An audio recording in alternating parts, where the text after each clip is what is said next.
जी हाँ, मेरी संसद मेरा स्वाभिमान, हम सबका स्वाभिमान। देश को मिलने जा रही है आज नई संसद। हमारे साथ आचार्य इंदु प्रकाश जी हैं और आपको बता दें नई संसद भवन में थोड़ी देर में अब से प्रधानमंत्री पहुंचेंगे तो औपचारिक तौर पर कार्यक्रम आज का शुरू हो जाएगा। उससे पहले आज का दिन क्यों खास है हम जानते हैं आचार्य जी से। आज विक्रमी संवत 2080, आज शक संवत विक्रमी संवत 2080, शक संवत 1945, ज्येष्ठ मास शुक्ल पक्ष उदया तिथि अष्टमी रविवार का दिन है। आज श्री दुर्गा अष्टमी का व्रत किया जाएगा। साथ ही आज धूमावती जयंती भी मनाई जाएगी। स्तंभन की सबसे बड़ी देवी है धूमावती। काली 10 महाविद्याओं काली तारा छन्नमस्ता धूमा बगला मातंगी में धूमावती का स्थान शत्रु के स्तंभन के लिए सर्वश्रेष्ठ है। आज के दिन जिस चीज का शुभारंभ किया जाएगा उसके शत्रु स्वतः स्तंभित ही रहेंगे। आज रात 8:39 तक हर्षण योग रहेगा। इस स्थापना से राष्ट्र में हर्ष की उत्पत्ति होगी। साथ ही आज देर रात 2:20 तक शुक्र के अधीनत्व वाला पूरा फाल्गुनी नक्षत्र रहेगा। यह राष्ट्र वैभव को प्राप्त करेगा। और अब ग्रह स्थिति क्या है? मिथुन लग्न है। तो मिथुन लग्न में कौन सा ग्रह कहाँ बैठा है कि मिथुन लग्न है, लग्न में शुक्र, इसके बाद और दूसरे घर में मंगल। यूँ कहें कि प्राप्ते च मिथुन लग्ने लग्ने से एकादशे गते। मिथुन लग्न हो, लग्न का स्वामी 11वें चला जाए। राहु बुध समायुक्तौ बुध गुरुश्च, राहु बुध से युक्त हो और बुध गुरु से युक्त हो। द्वादशे संस्थिते भौमः चतुर्थीये चंद्रो भौमो भवेत्। 12वें घर में सूर्य हो और दूसरे घर में मंगल हो।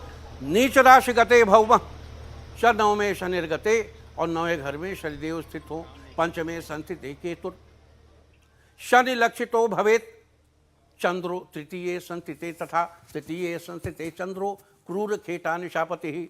यानी इस भृगुसूत्र का मतलब ये है, इस ग्रह दशाओं का अर्थ ये है कि इस देखो 11वां राहु सभी राजनीतिक मनोकामनाओं की पूर्ति करता है। और गुरु अगर एकादश हो, यदि एकादश भवेत मुकुंदः किम कुर्वन्ति ग्रहा सर्वे। अगर 11वें घर में गुरु बैठा हो तो और प्लैनेट्स करेंगे क्या? कुछ करने की जरूरत नहीं। और लग्नेश स्वयं अपने एकादश में कामना पूर्ति में बैठ गया है, आमदनी में बैठ गया है। व्यापार विपणन इस संसद की स्थापना के बाद हमारी मुद्रा की कीमत विश्व के बाजार में बढ़ेगी। और भाग्येश 9वें घर में ही बैठा, वो भाग्य स्थान पे ही बैठा है। और जो दुष्ट ग्रह जो मारक है चंद्रमा, उस पर शनि की पूर्ण दृष्टि है और शनि और चंद्रमा पूरी तरह कंट्रोल में है। तो ये है आज की ग्रह स्थिति। सौरभ जी, तो आज का दिन बड़ा सोच समझकर चुना गया होगा। वैसे तो ये सारी आपने जो गृह दृष्टि सब बताई है, ये सब कुछ सोच, ये सब भी विचार में ली गई होगी आज के दिन को चुनते हुए कि आज उद्घाटन होना है संसद। कभी कभी एक बात ये भी आप देखिए, जो भाग्यशाली लोग होते हैं वो सहज स्वभाव से और जिनका कर्म श्रेष्ठ होता है, जो जीवन में कर्म को प्रधान कर रखे और प्रतिक्षण लक्ष्मी नारायण के चरणों में रत रहते हैं, जो हर हर बम बम का महाघोष करते हैं, उनका प्रत्येक कार्य तदैव सुदनम तद, उनके लिए हर जो कार्य वो करते हैं वो अच्छे दिन में ही तारा बलम चंद्र बलम तदैव, उसी समय जब वो काम करते हैं उसी समय तारा का बल हो जाता है, उसी समय चंद्रमा का। वो स्वाभाविक रूप से देखो करंट है पॉजिटिविटी की, there is a current of positivity. If you start flowing with the current of positivity, your each and every action goes in positivity only. आप वो काम उसी समय करते हैं जब आपको सफलता प्राप्त होनी होती है। जी, अब जैसा हमने आपको बताया प्रधानमंत्री यहाँ थोड़ी देर में पहुंचेंगे और उसके बाद पहले शुरुआत में सबसे पहला जो कार्यक्रम है वो पूजन हवन का कार्यक्रम है। और उसके बाद फिर 8 बजे से जो सांस्कृतिक मंत्रालय का जो कार्यक्रम देवेंद्र आपको बता रहे थे वो उसी सेंगोल स्थापना का कार्यक्रम होगा और वो भी पूरे मंत्रोच्चार के बीच किया जाएगा। और उसी के लिए अधिनियम से जुड़े हुए सभी साधु संत यहाँ मौजूद हैं, जिनको कल आपने प्रधानमंत्री आवास पर भी देखा था जब वो प्रधानमंत्री से मुलाकात करने के लिए गए थे, उनको आशीर्वाद देने के लिए गए थे। तो टी राघवन हमारे साथ जुड़े हुए हैं, उनसे जरा और जानकारी लेते हैं कि उन अधिनियम से जुड़े कौन कौन से विशेष लोग यहाँ पर पहुंचे हुए हैं। जी देखिए सौरभ, हमारे दर्शकों के लिए आधीनम जो है वो तमिलनाडु की सबसे प्रभुत्व रखने वाली एक कह सकते हैं संत परंपरा है। उनका प्रभाव इतना ज़्यादा है कि आज की तारीख में भी, हालांकि वो सदियों पुरानी एक परंपरा, लेकिन आज की तारीख में भी उसका रेलेवेंस उतना ही बहुत कह सकते हैं अहमियत रखता है।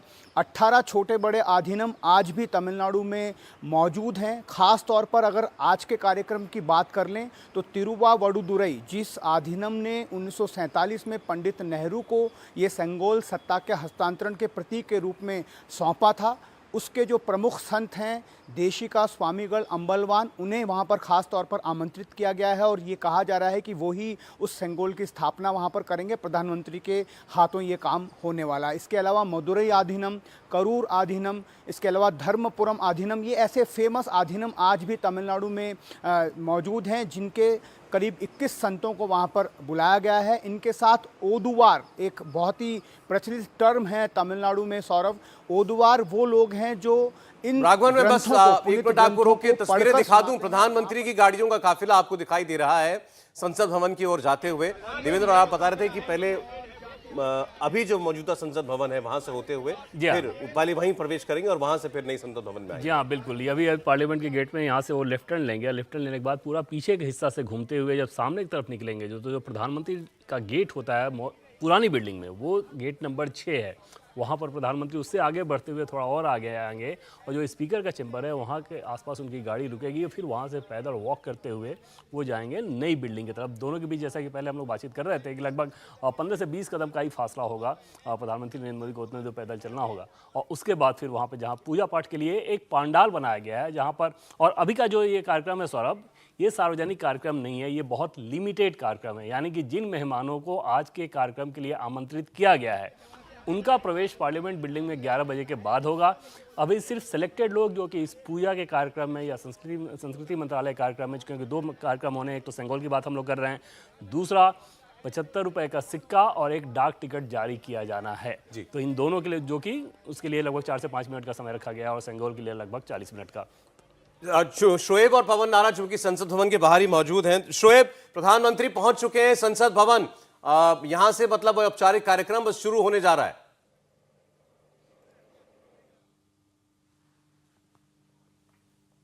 शोएब नहीं है हमारे साथ। पवन, आप वहीं मौजूद हैं। प्रधानमंत्री संसद भवन तो पहुंच गए हैं और बस अब नई बिल्डिंग में प्रवेश करेंगे थोड़ी देर में। बिल्कुल सही कहा सौरभ आपने। सुबह 7:30 बजे से पूजा पद्धति और विधान का कार्यक्रम है और प्रधानमंत्री नरेंद्र मोदी पहुंच चुके हैं। आपको बता दें कि पुरानी संसद और नई संसद के बीच जो देवेंद्र बता रहे हैं 15 से 20 कदम की दूरी है। वहीं पर गांधी मूर्ति के सामने एक टेंट स्थापित किया गया है, जहां पूजा अर्चना के साथ इस विधिवत कार्यक्रम की शुरुआत होगी। अभी फिलहाल हम जो मेन द्वार है उसके ऊपर खड़े हैं और सामने आपको दिखाई देगा पत्थर पर उकेरा गया है सत्यमेव जयते सूत्र वाक्य है, जो सच की हमेशा जीत होती है। और आज का दिन बहुत ही ऐतिहासिक। पवन, अब देखिए प्रधानमंत्री चलते हुए नई संसद की इमारत की ओर बढ़ रहे हैं। अलौकिक संगम मंत्र शक्ति को जोड़ा है और सेंगोल में प्रधानमंत्री नरेंद्र मोदी पुरानी संसद भवन की इमारत से अब नई इमारत की ओर, नई इमारत के सामने इस वक्त आपको चलते हुए दिखाई दे रहे हैं। और इनके लेफ्ट साइड में सौरभ पुरानी इमारत और राइट साइड में नई इमारत, दोनों के बीच में दोनों के बीच से वॉक करते हुए आ रहे हैं। और इस अवसर को भी सौरभ देखें तो इस शुभ अवसर पर खास पारंपरिक परिधान का ही प्रधानमंत्री नरेंद्र मोदी ने चयन किया है। आज वो पैजामा जो कि अक्सर पहनते हैं उसमें नहीं दिख रहे हैं, बल्कि धोती में दिख रहे हैं। और सामने जो आप गेट देख रहे हैं पार्लियामेंट का गेट नंबर 1 है और वहाँ से प्रधानमंत्री नरेंद्र मोदी आगे बढ़ते हुए आ रहे हैं और यहाँ से आने के बाद फिर वो लेफ्ट साइड में जाएंगे, जो कि नई बिल्डिंग का जो मुख्य द्वार है वो उस साइड आएगा। हालांकि मुख्य द्वार इसमें देखें तो तीनों तरफ है। तो चलिए, तो कार्यक्रम जो है बस इसका मतलब शुरू होने को है। और जैसा हमने आपको बताया, जो पहला जो कार्यक्रम होगा वो हवन पूजन का कार्यक्रम होगा और उसकी तस्वीरें बस आपके सामने थोड़ी देर में आने वाली हैं। प्रधानमंत्री, जैसा देवेंद्र बता रहे हैं, आज उनका भी परिधान बदला हुआ है। चूड़ीदार कुर्ते पजामे की बजाय आज धोती कुर्ते में आपको जो है दिखाई दे रहे हैं। एक बड़ी महत्वपूर्ण करेक्शन जो है वो हम लोग एक जिसको लेकर के कुछ कंफ्यूजन लोगों के मन में थी, जरूर वो दूर करना चाहते हैं कि कल जब अधिनियम से जुड़े हुए, देखिए स्पीकर साहब भी आपको दिखाई दे रहे होंगे, उन्होंने रिसीव किया और रिसीव किया। पार्लियामेंट का गेट नंबर 2 पुरानी बिल्डिंग का वो पीछे की तरफ दिख रहा है और ये जो आप मुख्य द्वार है यहाँ पर, और इसके ठीक सामने का जो हिस्सा है सौरभ, प्रधानमंत्री और राष्ट्रपति के लिए उन दोनों गेटों को सुरक्षित रखा गया है नई बिल्डिंग में। ये मुख्य एंट्रेंस थी जो भी दिखाई गई थी? नहीं, उसके साथ अभी जिस दिशा में ये लोग जा रहे हैं इस दिशा में मुख्य एंट्रेंस है। फिलहाल तो ये महात्मा गांधी की स्टैच्यू जो कि पहले गेट नंबर 1 के सामने थी, अब यहाँ है, और इसके बाद अब इसको यहाँ नहीं रहना है, इसका नया लोकेशन देखा जा रहा है। और इसके नए लोकेशन में एक प्लानिंग ये चल रही है कि अभी जो आप रेल भवन और कृषि भवन के सामने का जो हिस्सा देखते हैं, पार्लियामेंट के नई बिल्डिंग को जो सामने का हिस्सा, उस चौराहे पर इसको ले जाकर लगाया जाए। महात्मा गांधी को पुष्प अर्पित करते हुए, श्रद्धांजलि देते हुए प्रधानमंत्री और लोकसभा के speaker Om Birla. India TV हर वक्त हर जगह डाउनलोड करने के लिए सर्च करें India TV news Google play store या ऐप स्टोर पर।